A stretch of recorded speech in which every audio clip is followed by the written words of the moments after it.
your eyes, know yourself, realize, understand and empathize. We could learn to feel the world with love.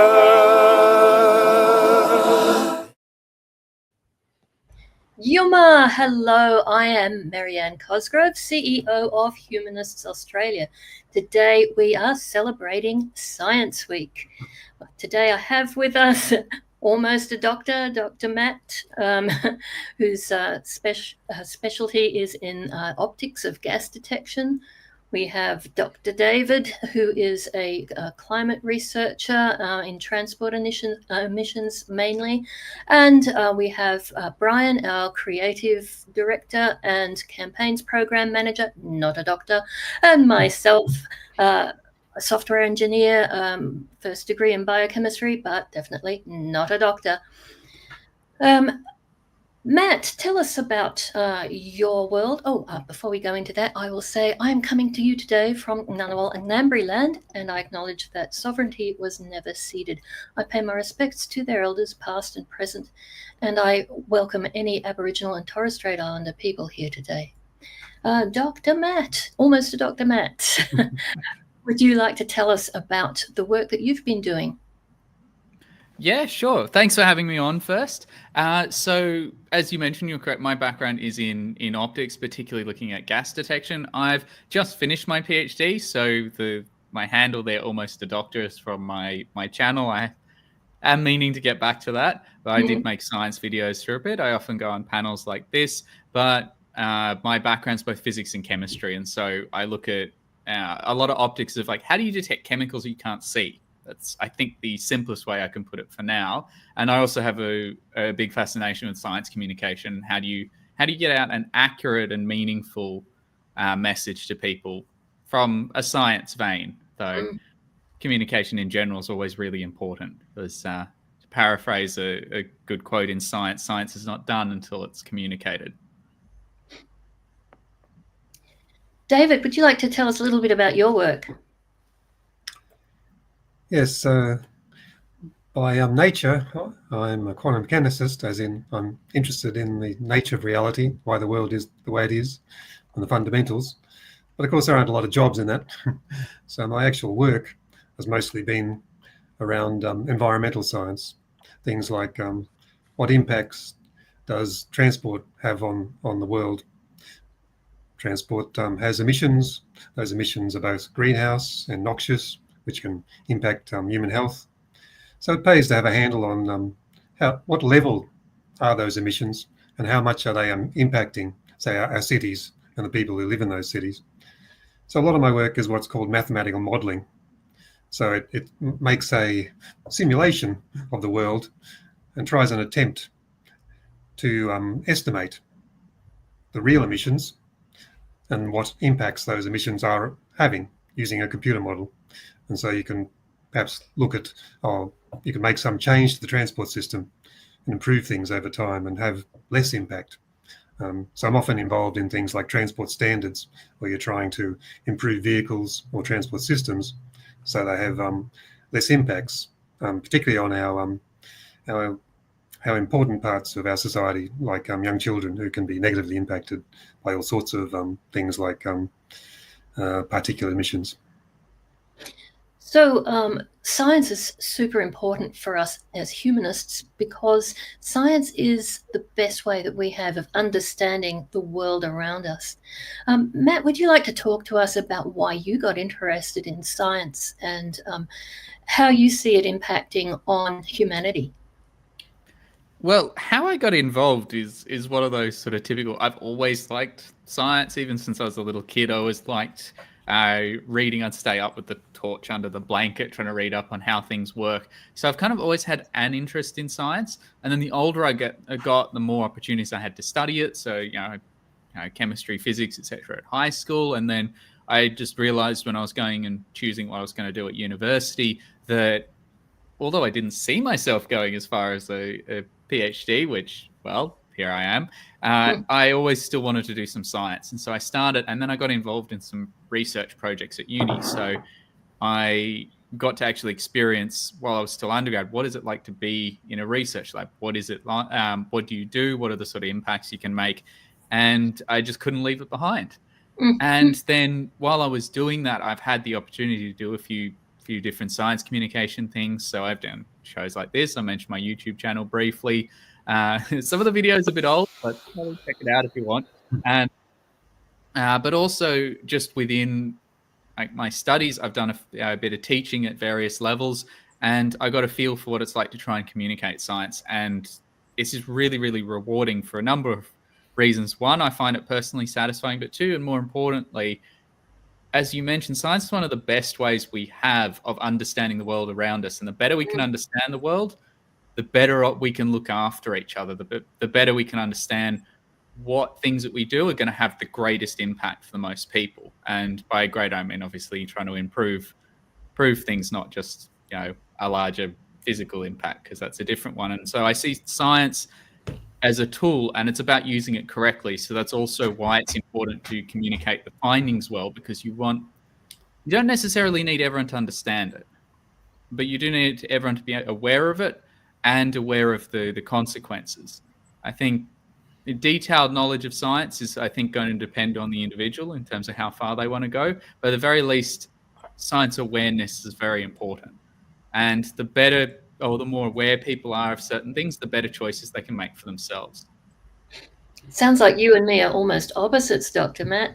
I always thought that I would go and do a PhD and become a research scientist. However, it didn't work out for me. I had a terrible honours year at university that put me right off. And I stepped away from science and then discovered engineering, and now working as a software engineer. I find that very rewarding.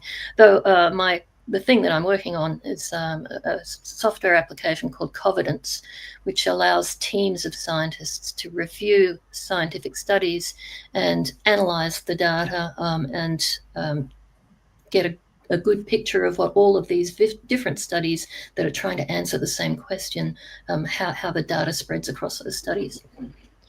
So, Matt, tell us a little bit about what you're seeing in the world around us today, and how you see science fitting in with society and politics right now.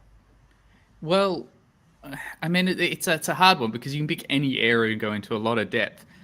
Generally, I would say that a lot of society does have a fair bit of respect for scientists, but often one of the bigger things that I've noticed is that some of the times you start and people just go, "Oh, you must be very intelligent," rather than actually being like, "I fully understand what's going on." And sometimes there's a little bit of a gap between what people perceive as a scientist and like the general public. And normally when science communicators use that term, they're talking about people who are basically trained scientists who've spent a lot of time versus just people who aren't. Whereas a lot of regular people can see it as like a difference in almost intelligence, which I really hate. I don't think.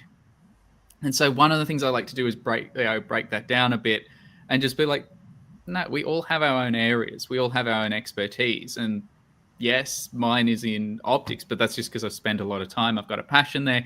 We all have passions. And so part of it is also making science approachable for a lot of people, because if you want to go down the route of seeing a lot of the negative sides of false or like pseudoscience, or at least when people can usurp science for like political agendas or others, I won't get into specifics, but if you want, but if anyone asks, I can try and address some of them depending on what they are. Because well, in Trump's America, for a start, there is probably a million things that you could pick up at the moment that is almost anti-science or pseudoscience, and almost a war on science in the States under that.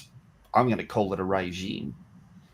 And I mean, that's a fair point, because what I was just about to try and get to is that within that, people basically use that gap or drive a wedge in to make that gap between what the general public thinks versus like the science, and make it as though almost like they're not down to earth people. That's not, they're just in a lab, they don't know what's going on, and so it basically pulls the professionalism out in people's eyes of science. And that's, I think, where you get a lot of that well, some of what Brian was mentioning, but I'm sure we can all think of many examples of, and so, because I think the biggest issue, if you're looking at issues, if you're looking at topics like that, seems to be a lack of professionalism or a lack of respect for professionalism. It's, I don't have to be an expert to understand this better than the experts. And I guess it's like, but you wouldn't do that in other areas. You wouldn't go to the dentist and tell them, well, I read a blog or I watched a YouTube video and I know better than you. You wouldn't do the same thing with a lawyer. I mean, well, most people wouldn't. I know there are exceptions to all of these. And with a doctor, with obviously the vaccine stuff is one of those examples where people do that. But without getting the specifics of that, but then people sometimes do that with science. So climate change, because both David and myself have some background. So my gas detectors I was developing was to better monitor greenhouse gases, particularly trace greenhouse gases like methane, which are about 100 times less concentrated in the atmosphere, which means they're harder to detect. But we don't have a lot of good detectors for them. But the first step of actually addressing an issue like that is, well, how much are we actually releasing from our activities and how well do we understand them? Because the better you understand something, the better you can come up with solutions. If you don't know what's actually going on, well, you're kind of flying blind.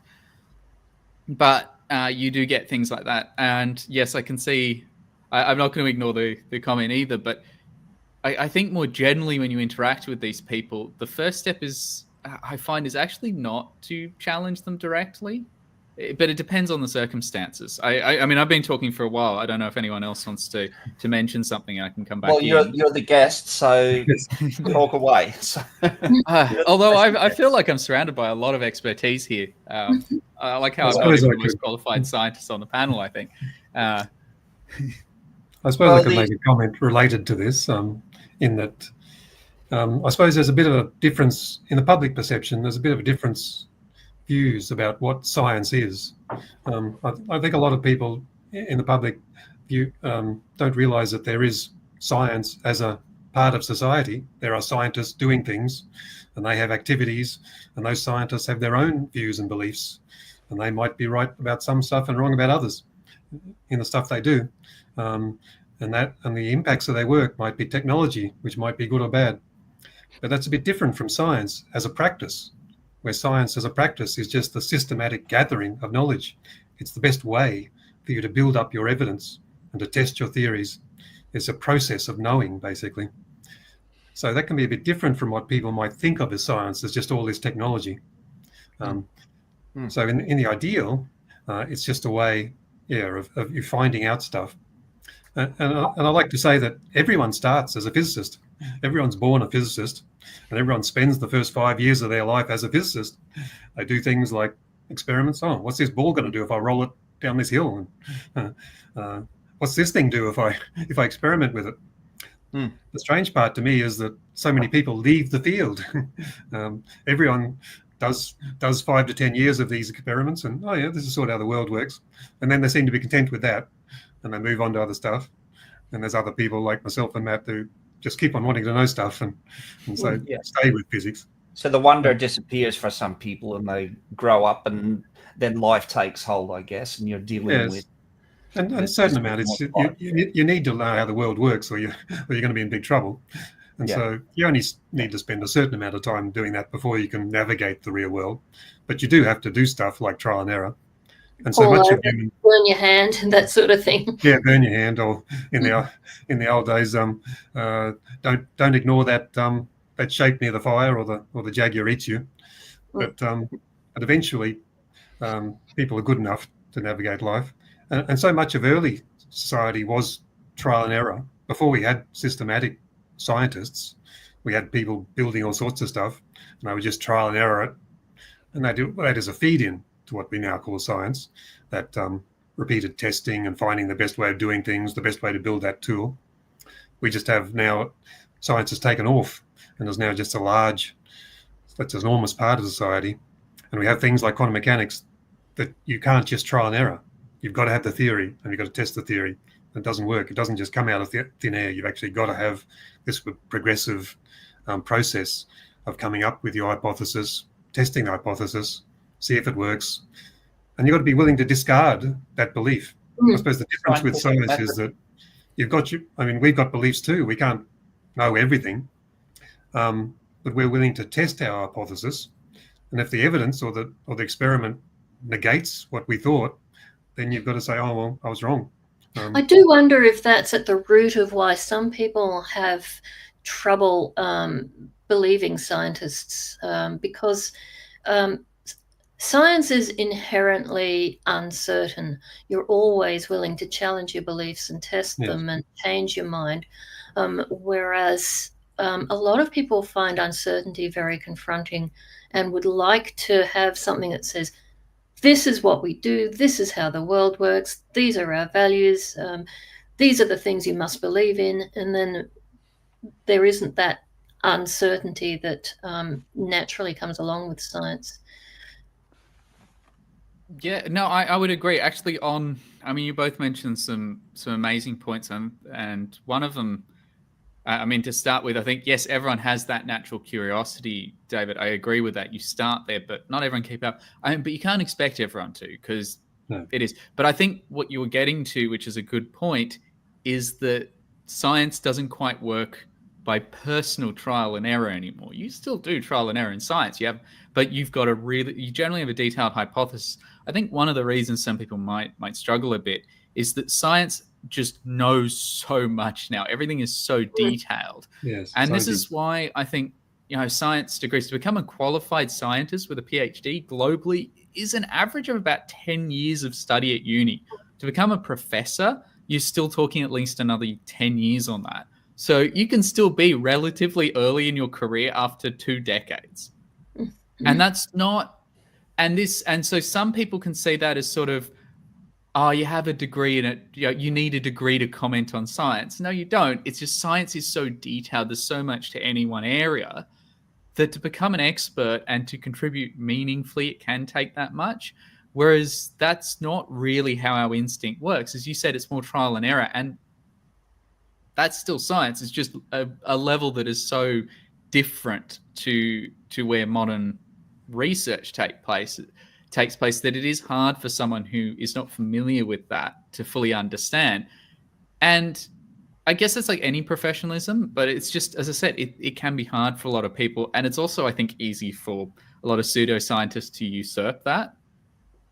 And I think when, and Mary as well, you're mentioning one of your other points, maybe bring up one of the things, like if you look at like anti-vaxxers or people who go against it, part of it, there is actually a psychological phenomena behind it, where in that case, because they've been so successful, vaccines have been so successful, people are comparing diseases that they know, and I put diseases in quotes because it certainly isn't, but things like autism versus diseases they've never seen before. And the brain, it's just a level that their brains just can't comprehend because they've never actually seen things like polio, or at least a lot of modern people, I know people have, but generally speaking, publics now, because we have those vaccines.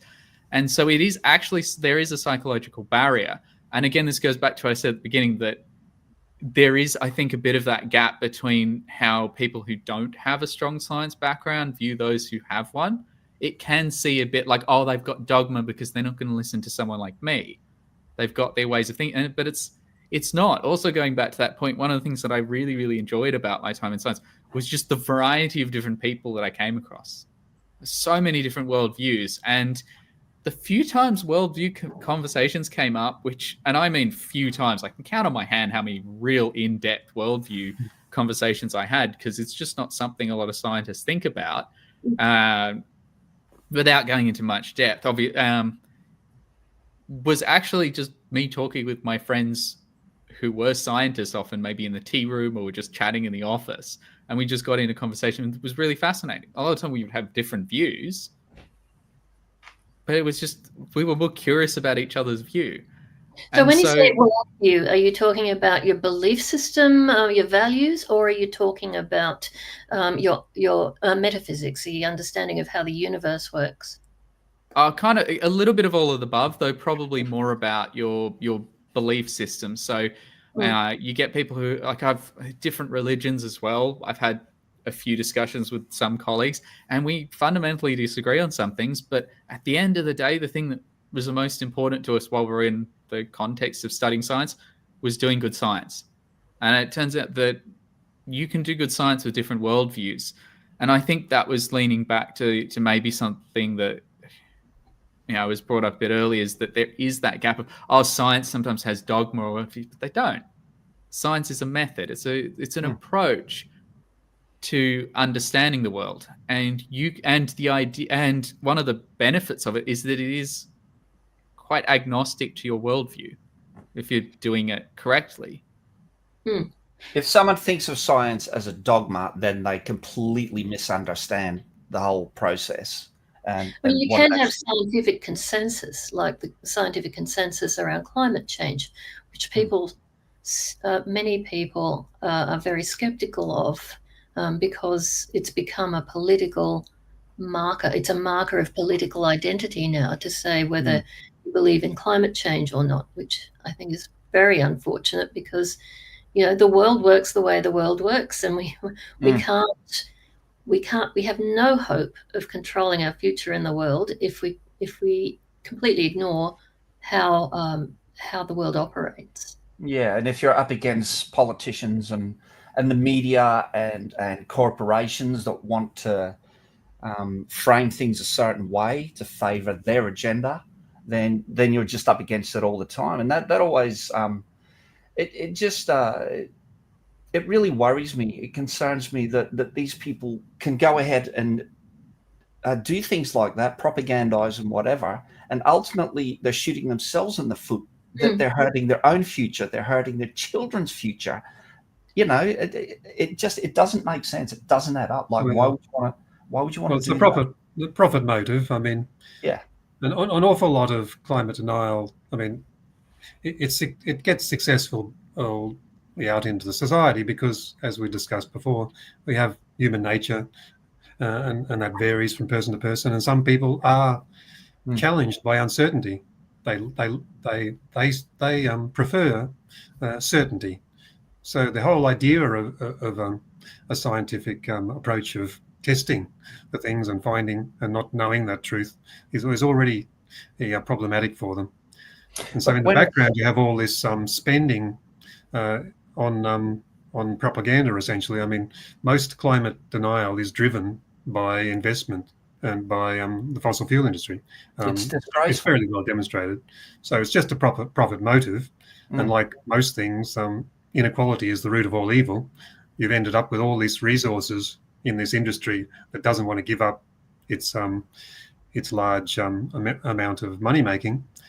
So yes, it's short-sighted, and shouldn't really occur if you had a long-term view. But it is just an exercise in, we want to preserve our profits, so let's promote all this uncertainty, whereas the science is fairly settled. There is no really any question that the current levels of climate change are largely man-made, and it is going to be a problem. The uncertainty is how much of a problem, and that varies enormously depending on what we do about it. But there is no question that it's happening or will be a big problem down the track. But there is still all that spending trying to make that still a question, when of course it isn't. It just isn't. The science is essentially settled there. Yeah, I mean, on that, it's hard because you can't blame the average person for buying into that when you consider just how many billions has gone into deliberately misleading people on it. I mean, you have things like the Exxon emails anyway. We know that they do that. I mean, when I was younger, I also didn't believe in climate change as at least human caused one. I understood that climate changes. But what changed it for me, I found like might be somewhat interesting, is that it wasn't actually learning more just pure science facts. Yes, that happened to happen, but my idea of climate change not being a real thing didn't actually survive that long once I got to uni.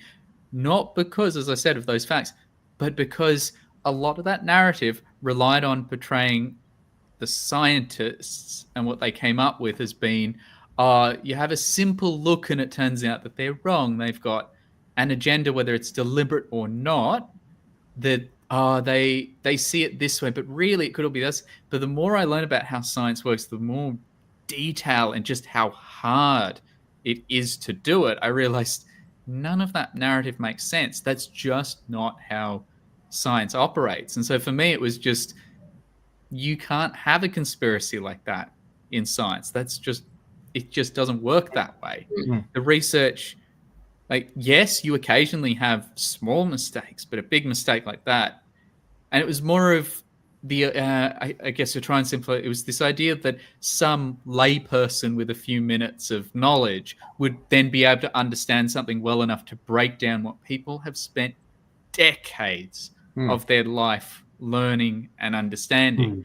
And when I realized just how thorough your understanding had to be basically publishing, doing research in those areas, or maybe not publishing directly, depending on how you're doing your science, then it was just like, no, this just doesn't hold up. So for me, it wasn't actually necessarily someone sitting down and go, no, all your facts are wrong because of this. And going back to the comment we had earlier about how to deal with flat earthers, sometimes it's not actually about challenging the facts directly. In fact, I think a lot of literature shows that that's not the best approach.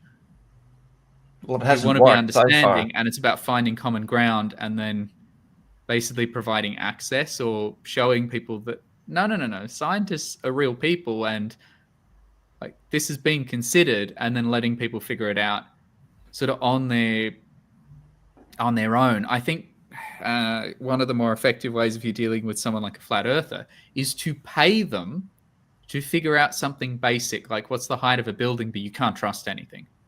Because they already have that thing in their head, oh, you can't trust the scientists, you can't trust that.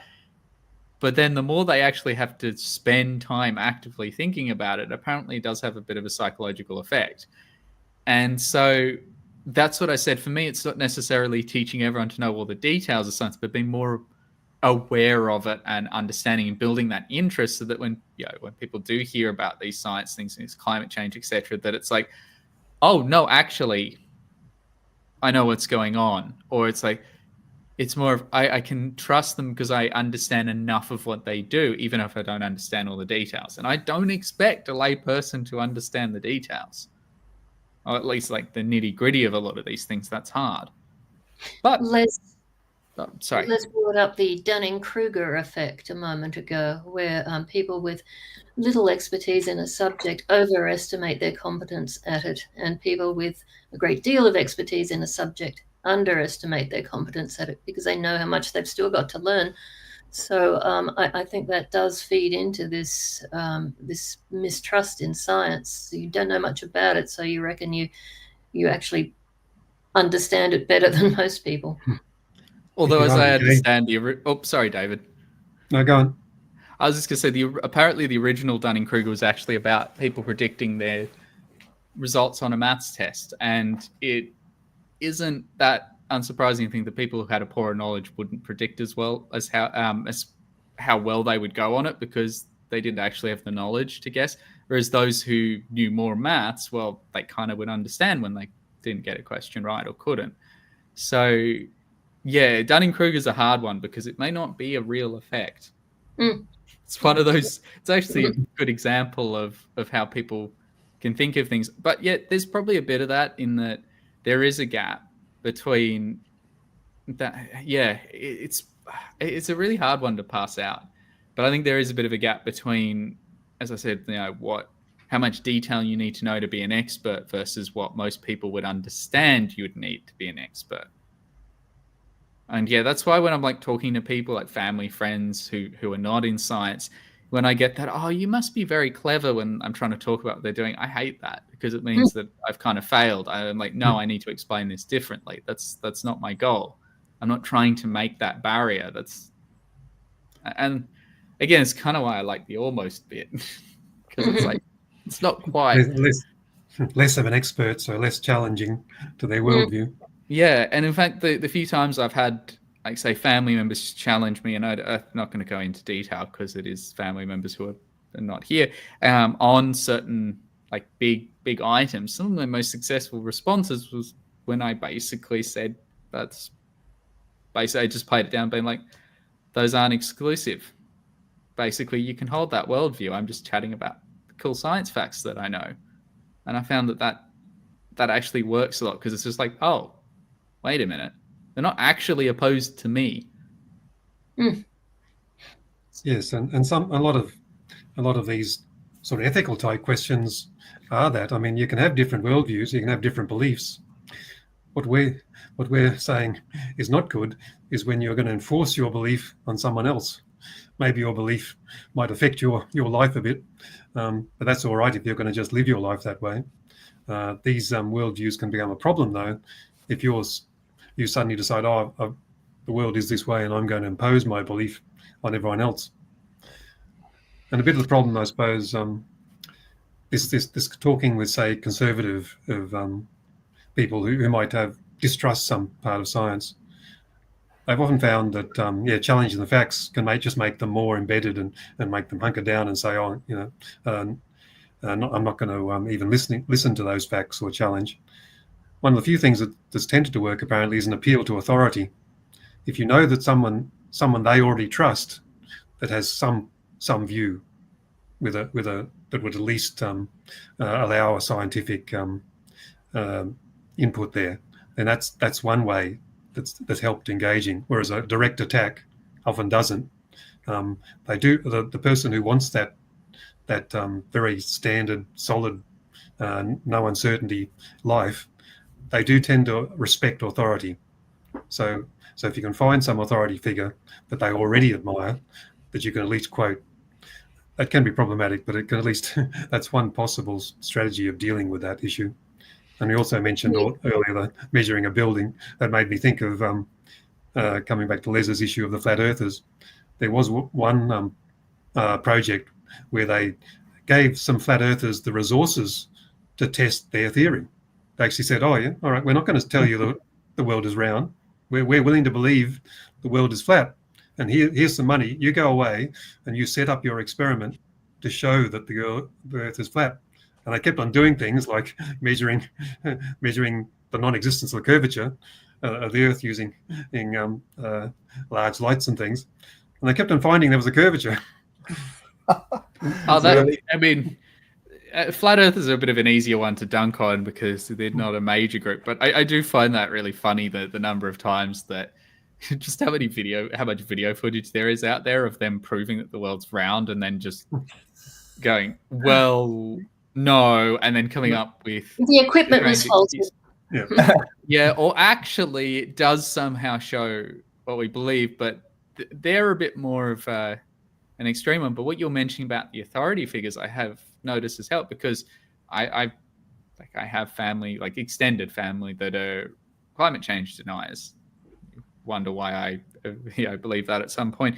And one of the more effective approaches that I found, if I want to change anyone's mind, don't say anything about it. Just be the scientist in the corner and let them come to me. Because you can't, as you mentioned, you don't directly challenge people. So going out there, and whilst, I mean, it's a bit different to doing maybe shows or making videos where you challenge ideas, but directly going after people, wanting to have that debate with them doesn't actually tend to be the most effective. In fact, that puts people on the defensive. You're more likely to, particularly in a public setting, you're more likely to double down, and makes it even harder to change that. But if you let people come to you and you explain it, and so that's coming back to the original thing I said about why I like to try and break down that barrier. I just want to show I'm just another normal human who just happens to love science, and I've spent a lot of time in it. But there's nothing that makes me more intelligent than anyone else. Maybe I'm really good at this one field, but guess what? Someone else will have something they're really good at. But there are plenty of topics and fields that I just have no chance in. One thing I always find interesting.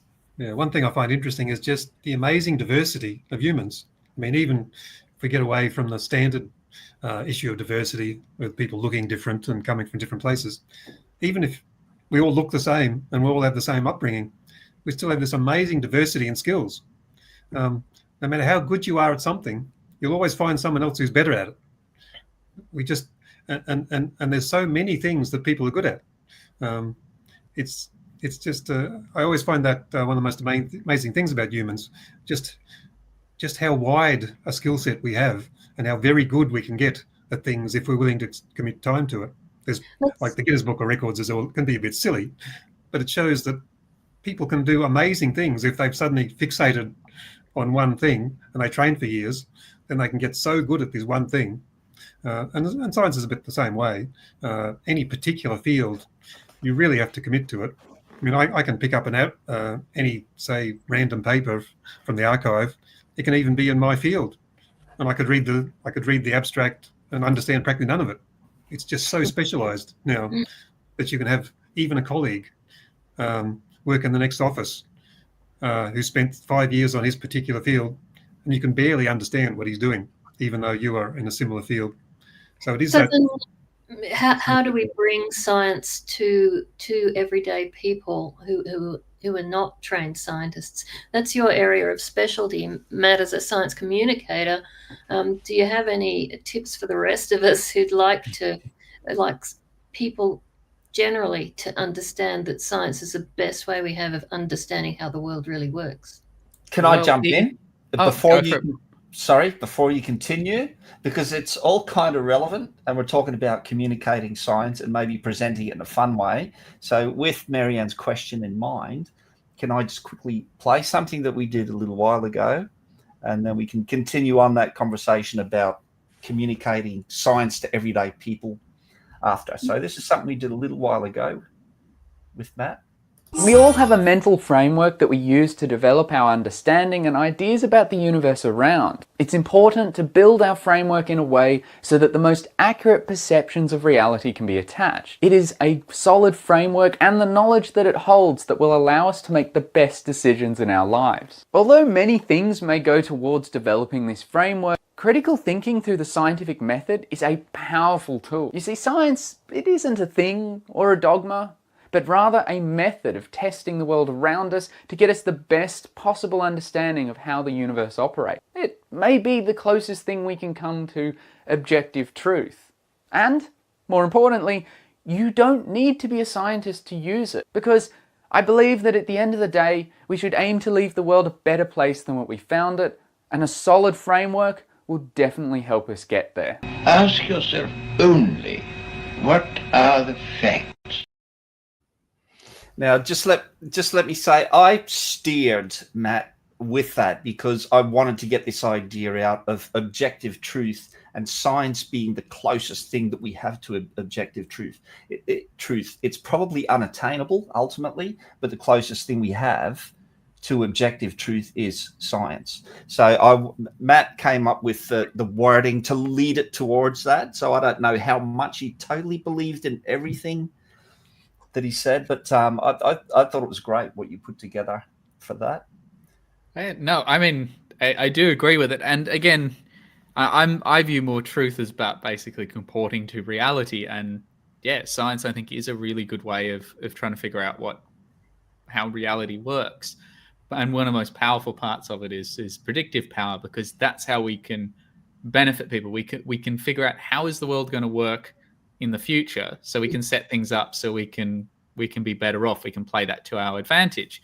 And I don't mean in just a pure manipulating our environment sort of thing. It can also just be human interactions, or things like getting the message across. So to try and combine that with what we were talking about just before the video was that I was going to bring up is that the exact medium to getting this across, I'm not sure. I wish I had a good answer for that.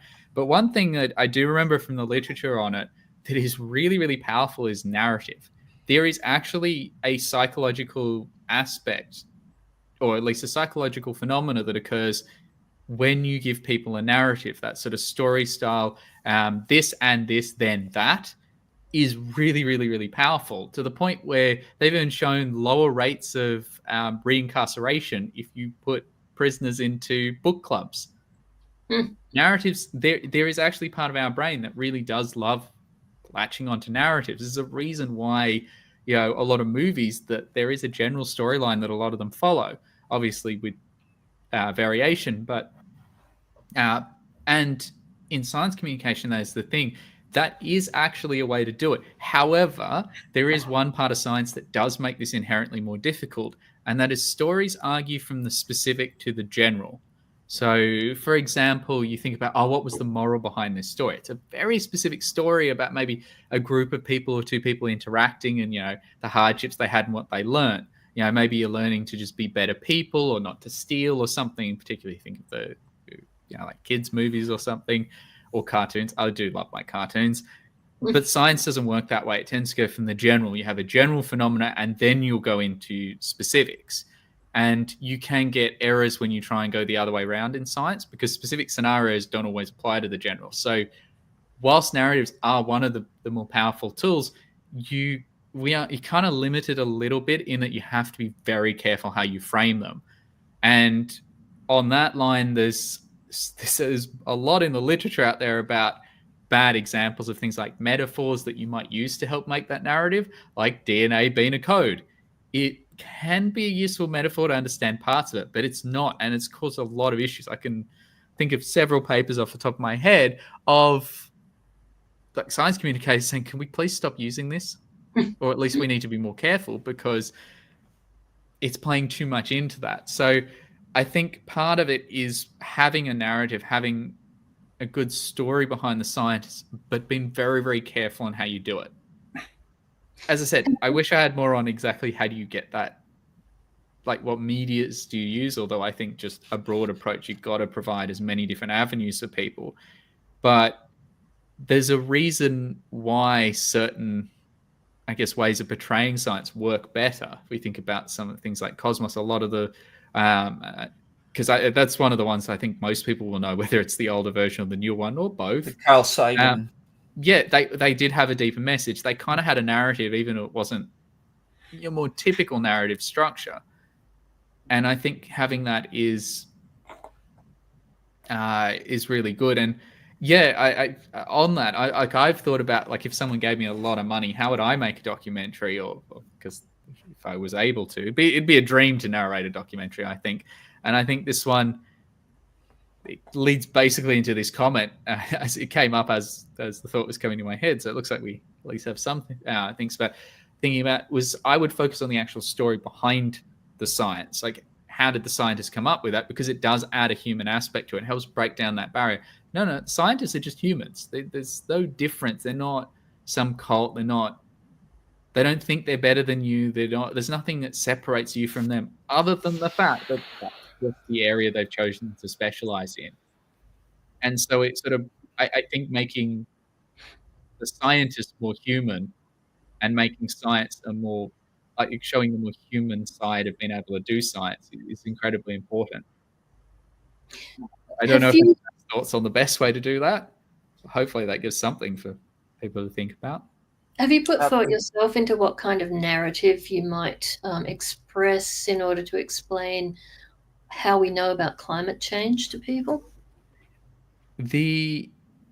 I have thought about that one. It's a tricky one, but again, if I go with the literature, even the specific wording on how you do it is very, very, it does make a huge difference, even for very subtle things. So talking about fighting climate changes, talking about the war on climate change, turns out the latter is better.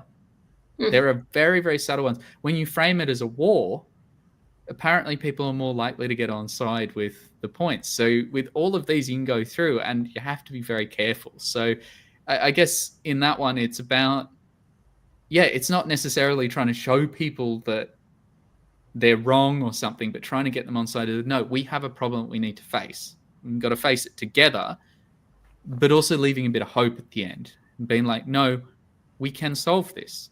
And personally, I'm confident that we will solve it. My issue is how much damage will we do before we solve it? Humans are very good at solving their problems, at least humanity is a generalization, very, very good at solving our problems, but only after they've become a big problem. So I can imagine it would be a much easier prospect for developing narratives around anti-vaxxers, because it's not too hard to show the awful impact that not being vaccinated has when a child gets measles or polio, or what happened to people who had smallpox, and even what's happened to people who weren't vaccinated against COVID when it first hit. So there are a lot of stories that we could draw on there. Okay, I was interested to know, getting away from all the technical questions, your influences in science. Do you have favorites? I mean, obviously you have people like Einstein and that, which are kind of standouts, and Newton. Do you have any favorite scientists that have sort of inspired you?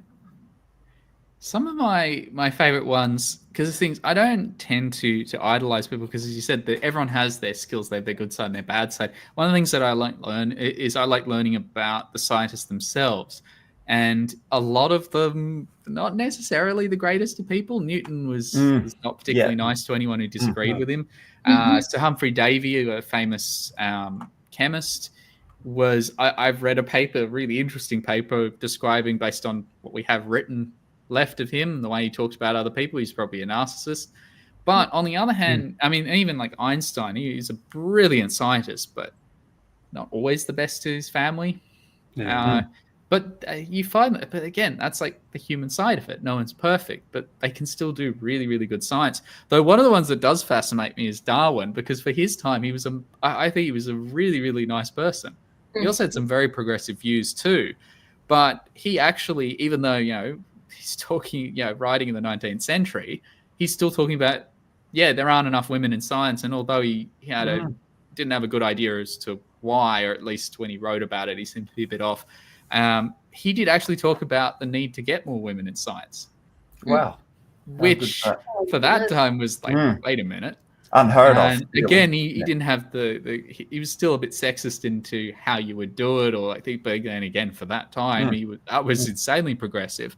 So I kind of find his personal life very, very interesting. But then you can look at some of the modern scientists, and the stories that fascinate me is just when you get scientists who just find an area that they love, and they just pursue it so hard because they're just keenly fascinating. They're not trying to prove a point, and they're just a lovely, down-to-earth person who's just like, look, I had this cool fascination. They never grew out of that toddler stage, and they just want to pursue it. Or they're like, no, I wanted to find a cure, or at least do something to help with some disease or some problem, and and they pursue it until they get there, or at least get part of the way, because science is never done. There's always more you can do. There's a lovely story about Darwin's family. Darwin, he was studying barnacles, diversity in barnacles, as a way of understanding evolution. He had tanks and tanks of barnacles in his home, and his little girl went over to stay at a friend's place, and she was looking around the place, and she asked her friend, "And where does your daddy keep his barnacles?" I'm pretty sure, isn't one of Darwin's quotes, never has a man before me hated barnacles so much, or something along those lines?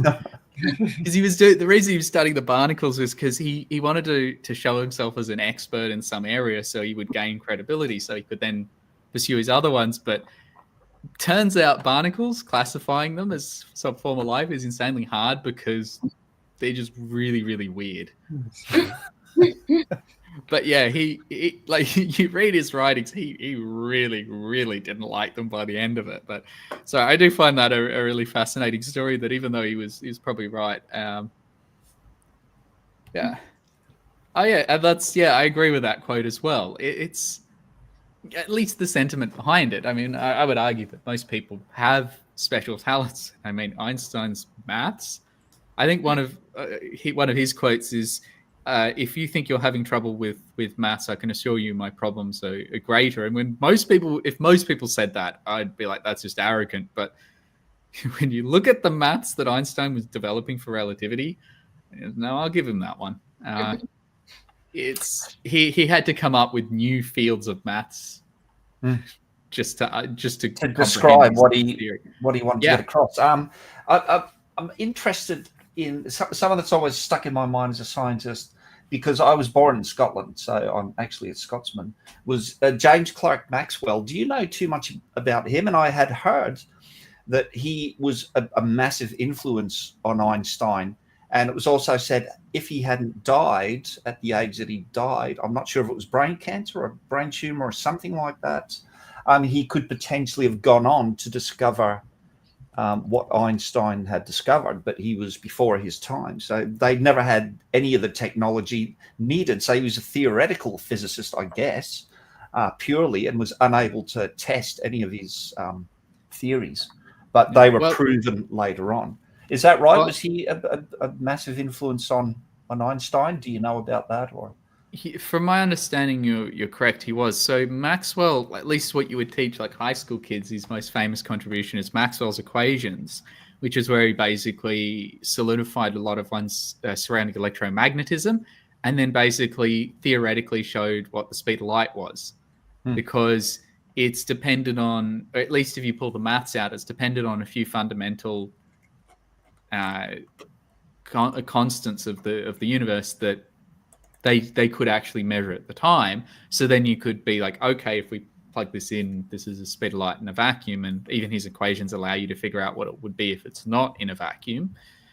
And like Einstein did, but I'm pretty sure Maxwell didn't. He was younger than 30 when he passed away. I think.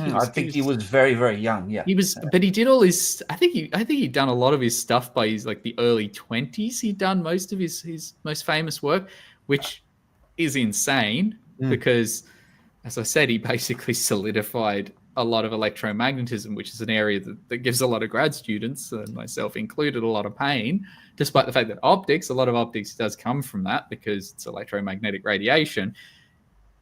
But Einstein, when I know when he was coming up with relativity, one of the major things in relativity, without going into too much detail as to why, is that the speed of light is a constant.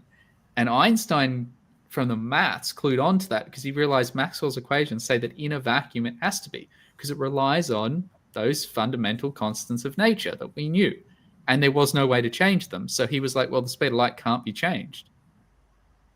And so that means that time, mass, and length can all change. And by mass, most physicists also use momentum. But as I said, I'm keeping this simple for now. I'm not trying to get into the details of relativity unless you want to spend another 2 hours discussing. No, I'm already lost. All the cool things.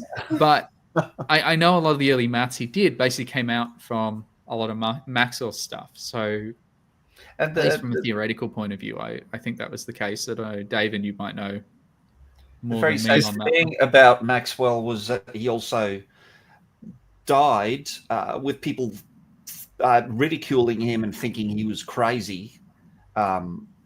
And then justice was never done because he never got to experience people validating his work.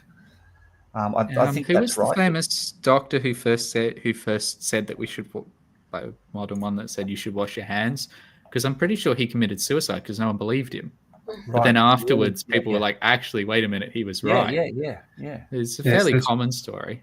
There's plenty of tragic stories, like Boltzmann, one of the greatest mathematicians of all time, took his own life because he just felt that people didn't appreciate his work. Yeah. Even though now he's one of the most lauded mathematicians of all time. I believe he was Boltzmann. They put his equation on his gravestone or something. Because they realized it's one of the most fundamental equations in thermodynamics, which is but he felt unappreciated. And then you have things like the continental drift, which wasn't believed for decades afterwards. And quite often in these fields, you get the people who were right. They've since passed away before the field moves on.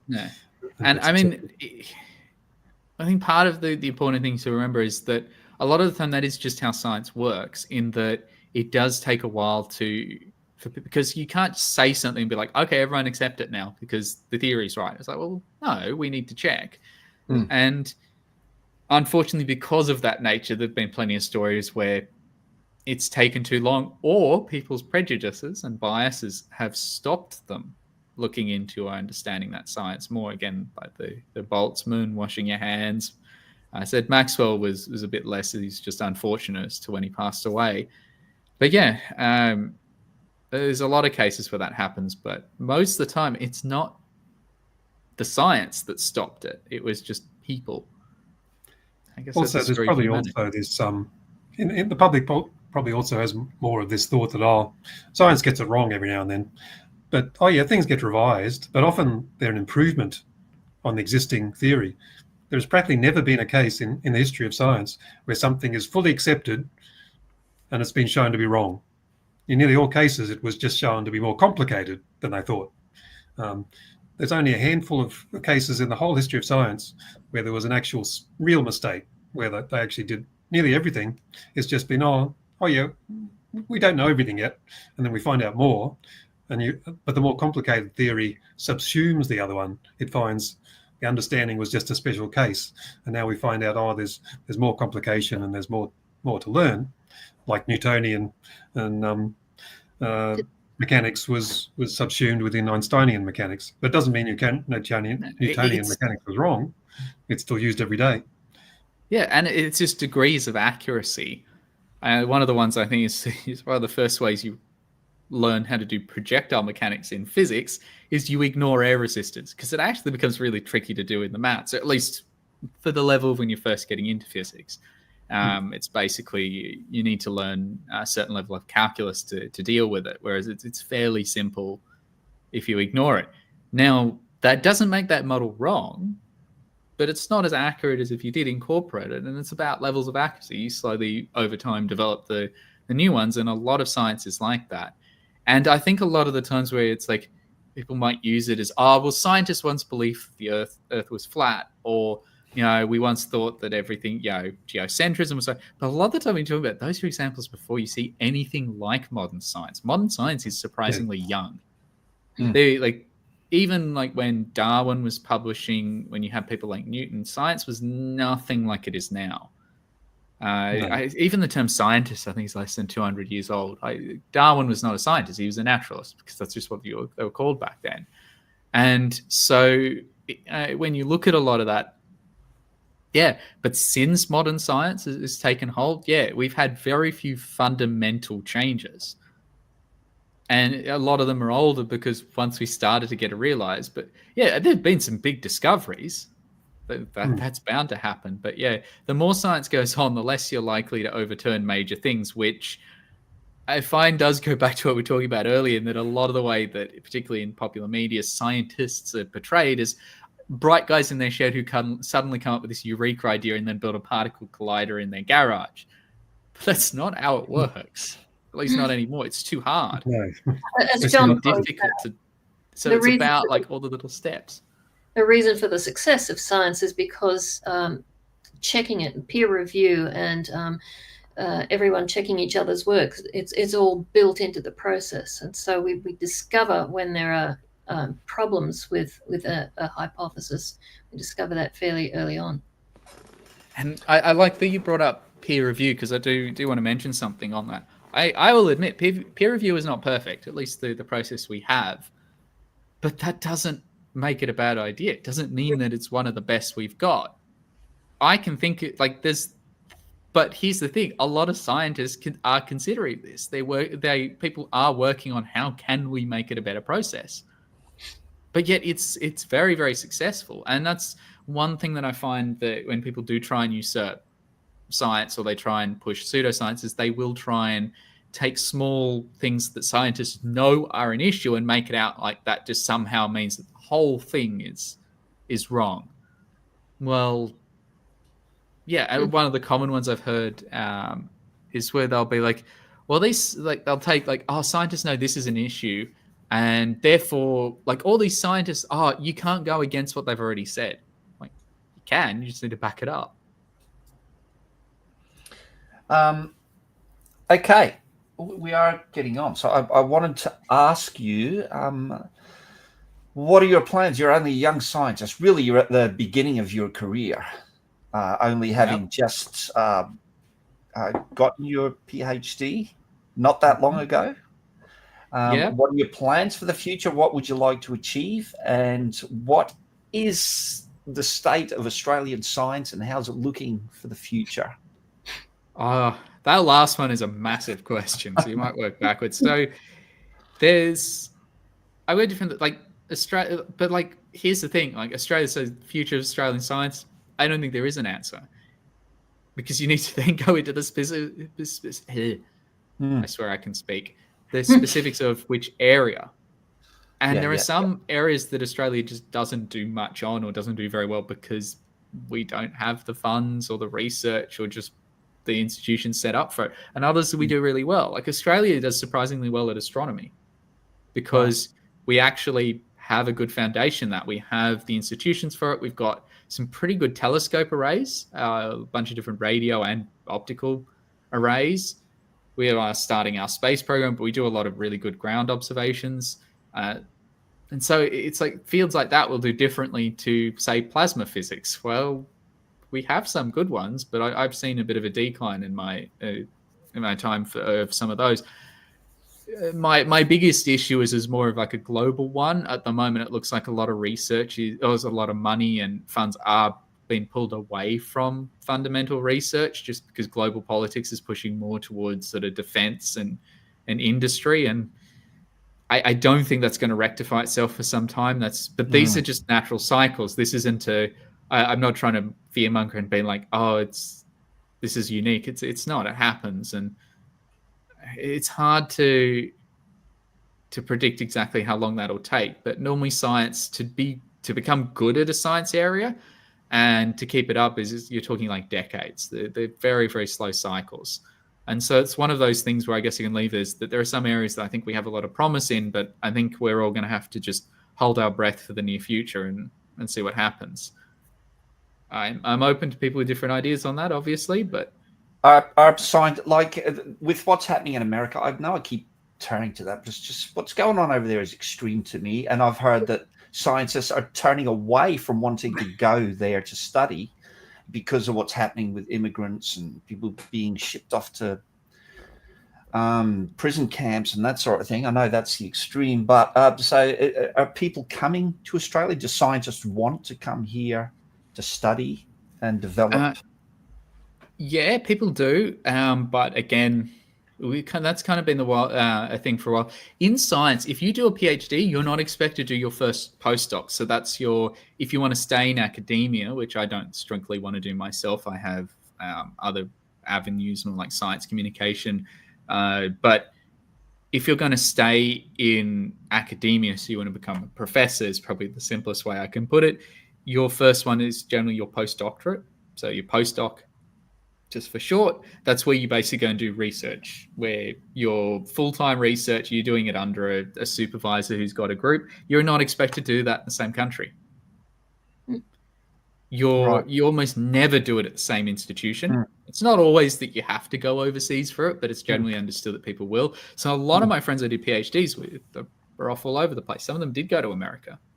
And some of them went back there because you do your PhD one place and then go back as another way. A lot who went to Europe. So like travel around in science and people want to go to different countries is fairly common. Coming back to that Australia thing, depends on the area. Right. A lot of the staff you'll find in science departments are quite international because that's just how science works. It's kind of the expectation that you will do that because you need to get a better understanding of what the global stage for your field is like. And also give you a bit more of a diversity in the areas that you know.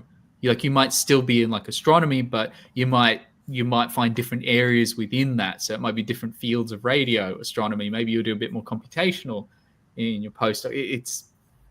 And Australia, as I said, in some fields does seem to attract people.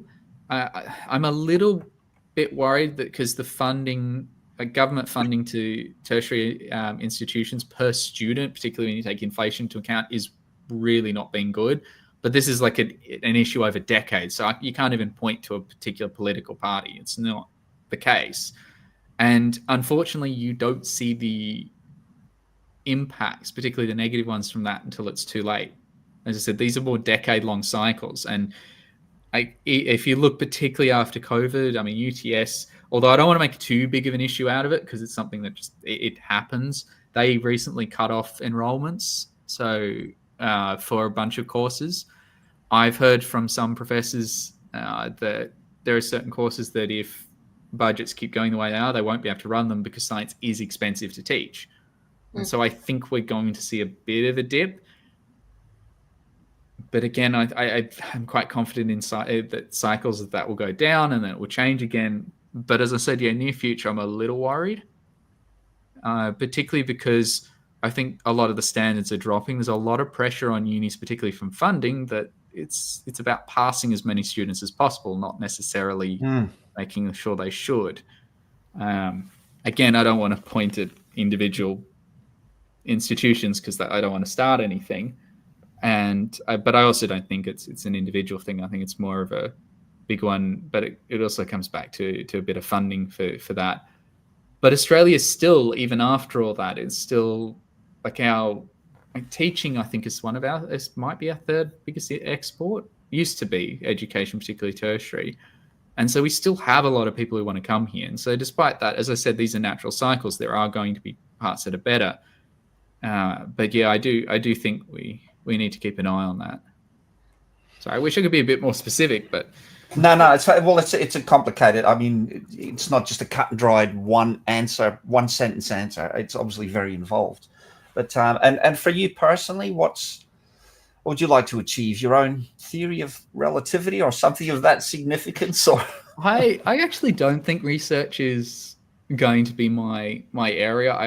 I think my passion is more along the line, is more in other areas, particularly the communications side of things. Yeah. I like to tell people about science, and like I've done my research. Like I can do research. I had to, but as Mary pointed out earlier, you don't always stick with the path that you expect. And now that I've got to the end, it's like, well, I don't plan on becoming an academic, but I still can't leave science behind. So I guess my dream thing one day would be make a documentary that people will remember generations later. That's like a pipe dream. That's just the biggest one of those big fancy documentaries to show the life of scientists, maybe. Something like An Inconvenient Truth, perhaps. Not quite. I know. I don't know. It's hard to describe, but more of one that just shows the plight of scientists in the fact that it shows what it's like to be one that people can relate to, and actually also at the same time find relatable and encouraging. It's just like, no, anyone can be this. You just have to try.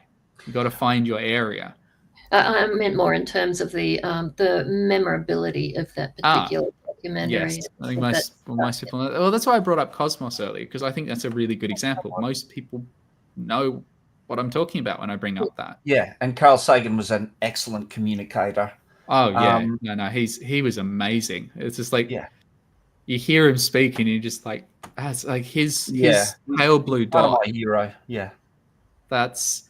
I mean, the background of my computer is one of Saturn, and for a while I had Cassini's bond shot. So for anyone who doesn't know, the pale blue dot was Carl Sagan convinced the actual scientists who were in charge of it was a Voyager 2, I think it was, to actually turn it around as it passed Saturn and take a photo of Earth.